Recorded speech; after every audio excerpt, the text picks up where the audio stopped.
आंदोलक आहेत.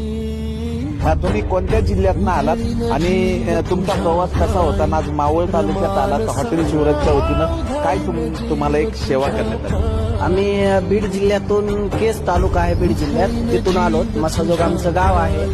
आम्ही इथं मावळमध्ये आल्यानंतर आम्हाला शिवराज हॉटेल हे प्रत्येक वेळेस सामाजिक कार्यात मदत करतात अशी माहिती मिळाली, म्हणून आम्ही इथं आलो.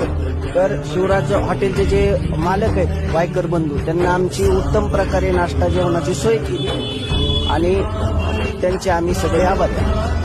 बरं, तुमचा प्रवास कसा आहे? कारण आंतरवली सराटी तालुका अंबड जिल्हा जालना इथून तुम्ही मनोज जरंगे पाटील यांच्या सोबत निघालात, तर कसा अनुभव आहे की समाजाचा जो वाढता प्रतिसाद आहे की 17 किलोमीटरच्या रांगा आहेत आणि तुमची व्यवस्था कशी वगैरे इतकी जरी सगळी गर्दी असली तरी प्रत्येक ठिकाणी छान प्रकारे व्यवस्था आमची चालू आहे. सगळा